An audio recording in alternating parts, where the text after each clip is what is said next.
You can spend years chasing the life you always imagined, the perfect job, the meaningful relationship, the achievements that prove you made it, and still wake up with that unsettling question.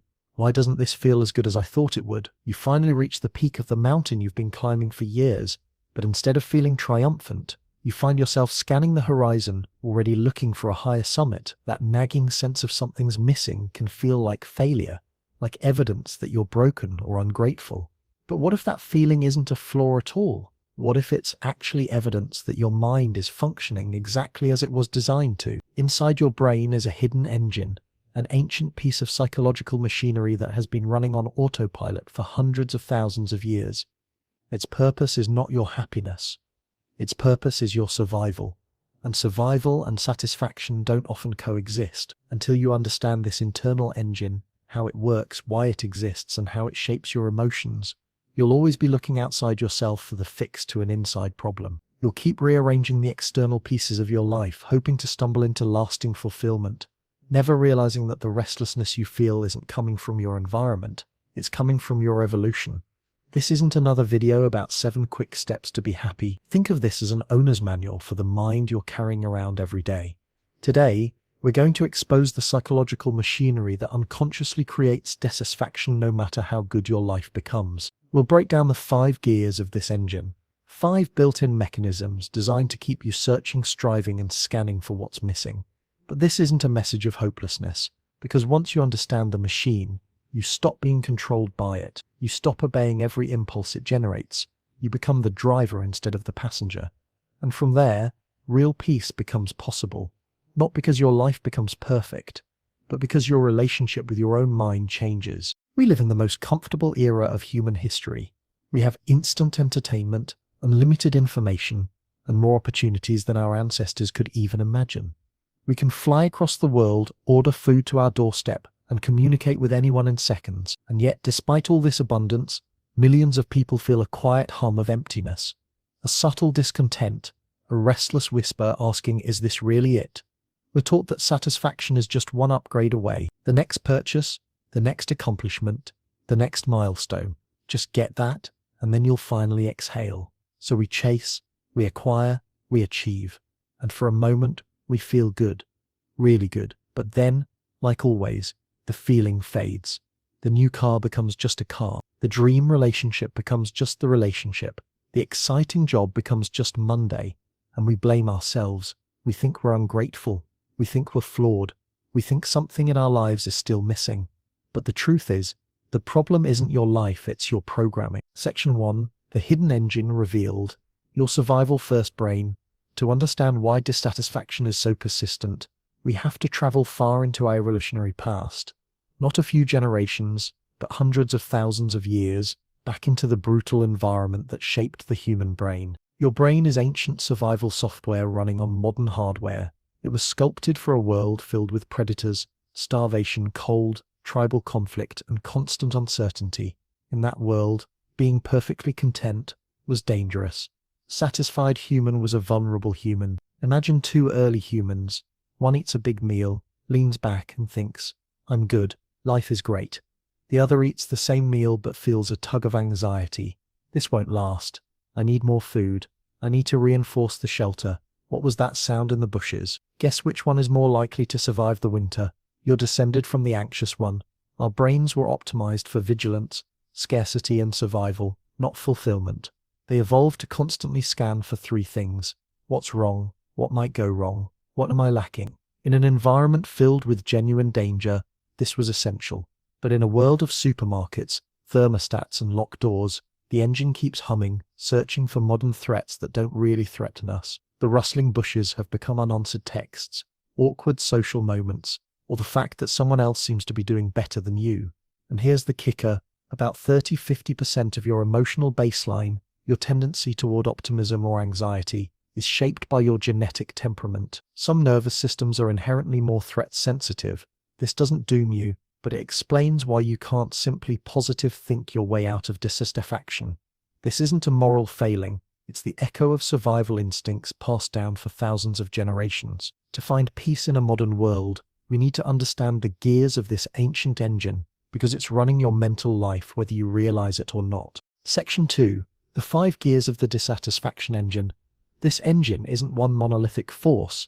It's a system of interconnected psychological mechanisms that create the experience of chronic dissatisfaction. When these gears turn on consciously, they control you. When you can identify them, you regain power. Let's break them down. Gear 1. Hedonic adaptation. The great inevitable fade. Hedonic adaptation is the idea that no matter what happens, good or bad, you tend to return to a stable emotional baseline. You think a new phone, car, or relationship will make you happier long term. It does for a moment, but the thrill fades as your brain normalizes the new reality. Your baseline adjusts, and suddenly you need the next upgrade, the next milestone, the next dopamine hit. This is the hedonic treadmill. You're running hard, but emotionally, you end up in the same place. It's easy to view this as the enemy, but it has a survival purpose. It helps us recover from tragedy. People adapt to astonishingly painful events, but when it comes to happiness, this adaptation makes external achievements incapable of providing lasting fulfillment. The finish line keeps moving because your brain keeps moving it. Gear 2. The negativity bias. The velvet-coated brick. The second gear is the negativity bias. The brain's tendency to prioritize negative experiences over positive ones. Evolution rewarded organisms that remembered threats far more than those that remembered sunsets. Positive experiences are like velvet, pleasant but fleeting. Negative experiences are like bricks, heavy, sticky, impossible to ignore. This is why one criticism outweighs 5 compliments. One small setback ruins an otherwise good day. One awkward comment replays in your mind for hours. One scary headline takes over your attention. Your amygdala reacts more intensely and more quickly to negative information. The world hasn't gotten more dangerous. Your brain is simply still running prehistoric threat detection software in a modern environment. Gear 3. The comparison loop. The thief of joy. Humans have always compared themselves to others, but in small villages, the comparison pool was manageable. Today, we are exposed to the curated highlight reels of millions of people. Social media didn't create envy. It industrialized it. Now, you compare your behind-the-scenes life to billions of their best moments. You see the promotion, but not the burnout, the vacation, but not the debt, the fit body, but not the obsessive discipline, the cute couple photo, but not last night's argument. This relentless upward comparison creates chronic inadequacy. Your nervous system wasn't built to process global-scale status competition, but your brain keeps trying. Gear 4. The I'll be happy when fallacy. Destination addiction. Destination addiction is the belief that happiness lives in the future. I'll be happy when I achieve X. You chase milestones thinking they are entrances to a permanent emotional upgrade, but when you reach them, one of 2 things happens. Hedonic adaptation kicks in, and the feeling quickly fades. Your brain immediately picks the next destination. You never arrive because the idea of arrival was always an illusion. This mindset disconnects you from the present. You live your entire life waiting for real life to begin. Gear 5. Identity integration. When dissatisfaction becomes who you are. This final gear is the trickiest.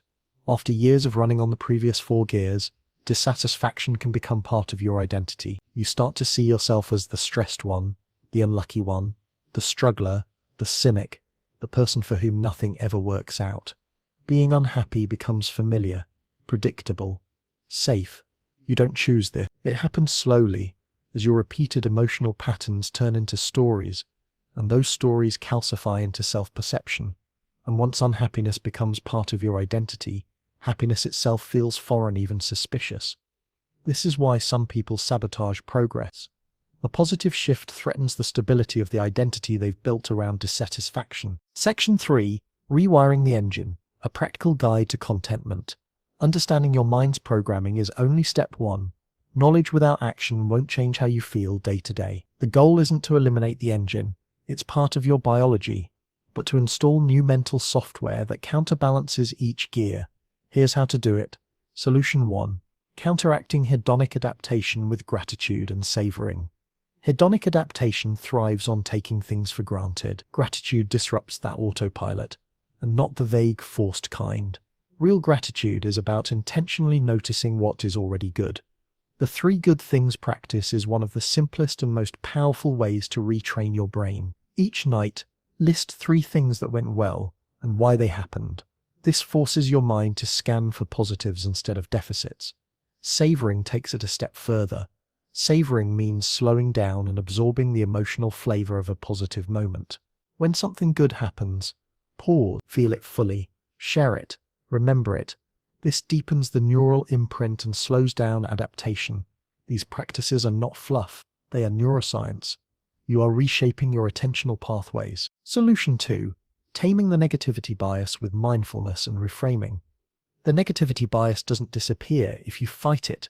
You don't win a wrestling match against your own thoughts.